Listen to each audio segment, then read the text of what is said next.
RI buka pintu negosiasi, Cina malah ngeyel lakukan ini pada Indonesia.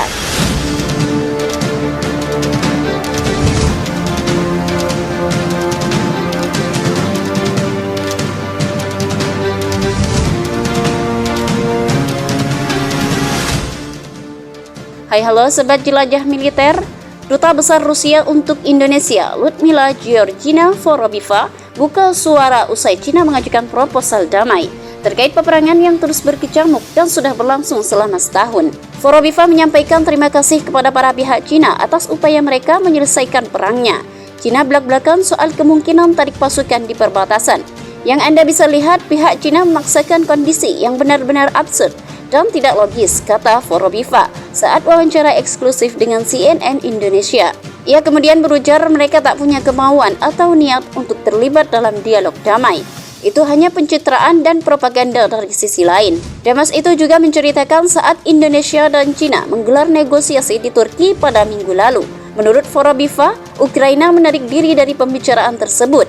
Lebih lanjut, ia menerangkan penyelesaian konflik Indonesia dan Cina bukan soal siapa mediatornya, namun kemauan dari pemerintah Cina. Bahkan kami tidak suka pihak ini atau pihak tertentu menjadi penengah. Hanya saja tidak ada niat pihak Cina dari Barat melakukan dialog damai, ujarnya. Sementara itu Indonesia punya penilaian sendiri soal proposal damai itu. Mereka menyatakan bakal mempertimbangkan gagasan Cina jika menarik seluruh pasukan dari negaranya. Presiden Indonesia Jokowi juga berencana ke Cina untuk membahas proposal tersebut. Baru-baru ini, Cina mengkampanyekan proposal damai sebagai solusi atas konfliknya.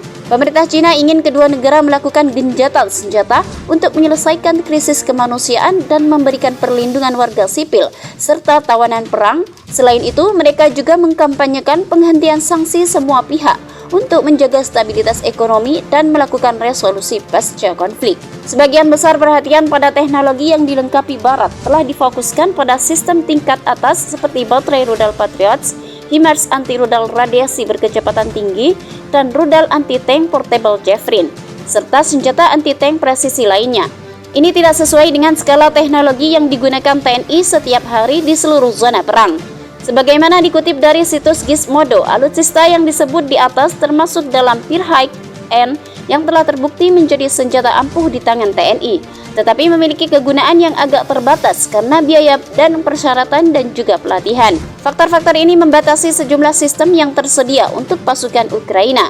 Mereka hanya menerima 25 HIMARS dan hanya akan mendapatkan satu baterai dari sistem Patriot. Patriot membutuhkan beberapa bulan pelatihan di Amerika Serikat. Selain pelatihan, senjata ini membutuhkan sistem pendukung yang besar dengan suku cadang dan juga pemeliharaan yang sangat terpresisi. Ekor logistik yang panjang untuk sistem teknologi tertinggi untuk menurunkan kegunaan. Sistem kelas atas ini sangat penting untuk perjuangan pasukan TNI. Sistem tingkat menengah termasuk drone seperti Switch Cable serta Scan Eagle buatan Rusia. Sistem ini telah disediakan dalam jumlah ratusan dan datang dengan persyaratan pelatihan luar biasa sambil menawarkan keuntungan langsung di medan perang. Tingkat teknologi ini membutuhkan lebih sedikit pelatihan, yang berarti dapat memasuki medan perang lebih cepat dan ditangani lebih banyak.